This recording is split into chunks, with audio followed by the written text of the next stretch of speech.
కూటమి ప్రభుత్వం అధికారంలోకి రావడంతో రాజధాని అమరావతి ప్రాంతంలో సందడి వాతావరణం నెలకొంది. ముఖ్యమంత్రిగా చంద్రబాబు ఇంకా ప్రమాణ స్వీకారం చేయనప్పటికీ ఆయన ఆదేశాల మేరకు అమరావతిలో జంగిల్ క్లియరెన్స్ పనులు శరవేగంగా సాగుతున్నాయి.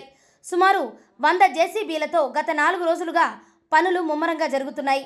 109 కిలోమీటర్ల నిడివిలోని 673 ఎకరాల విస్తీర్ణంలో కంపలను తొలగించేందుకు రేయింబవళ్లు పనులు కొనసాగిస్తున్నారు.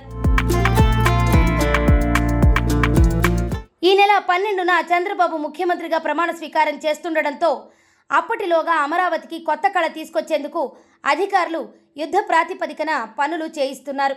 అమరావతి ప్రాంతంలో పనులను సిఆర్డీఏ కమిషనర్ వివేక్ యాదవ్ పర్యవేక్షిస్తున్నారు. అమరావతిలో ట్రంక్ రోడ్ల వెంబడి మరియు నిర్మాణంలో ఉన్న భవన సముదాయాల ప్రాంతాల్లో పెరిగిన ముళ్ల కంపలను వెంటనే తొలగించాలని ఆదేశించారు. ఇందుకు 76 జేసీబీలను ఏర్పాటు చేసి యుద్ధ ప్రాతిపదికన శుభ్రం చేస్తున్న పనులను ఇంజనీరింగ్ అధికారులతో కలిసి ఆయన పరిశీలించారు. అనంతరం రాయపూడిలో నిర్మాణంలో ఉన్న అమరావతి కమాండ్ కంట్రోల్ సెంటర్ పనులను పరిశీలించి ఆ పనులను కూడా వెంటనే పూర్తి చేయాలని ఆదేశాలు జారీ చేశారు. తదుపరి ఉద్దండరాయునిపాలెంలో అమరావతి శంకుస్థాపన జరిగిన ప్రాంతాన్ని పరిశీలించి నిరంతరాయంగా ఉన్నతాధికారుల పర్యవేక్షణలో సెక్యూరిటీ గార్డులతో రక్షణ కల్పించాలని ఆదేశించారు.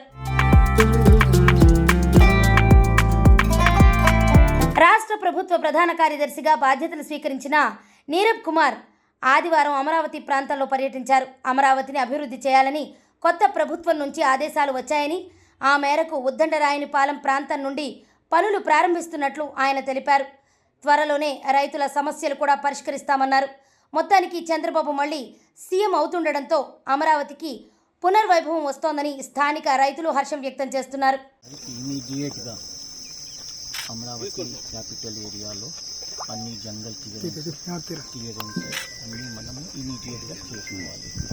దాని భాగంగా ఇప్పుడు దాకా సిఆర్డీఏ కమిషనర్ 25 ఇంపార్టెంట్ ప్లేసెస్, ఇది ఒకటి 25 ఇంపార్టెంట్ ప్లేసెస్లో మొత్తం జంగల్ క్లియరెన్స్ రెస్టోరేషన్ వర్క్ తీసుకుంటున్నారు.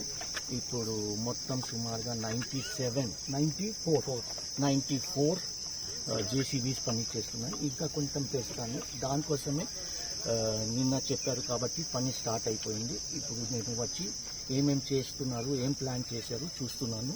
సో మొత్తం అమరావతి క్యాపిటల్ ఏరియాలో మన ముందుగా శుభ్రంగా చేస్తాము. 12కి స్వేరింగ్ ఇన్ తర్వాత సీఎం గారు ఎట్లా చెప్తే అట్లా మనము ముందుగా పోతాము.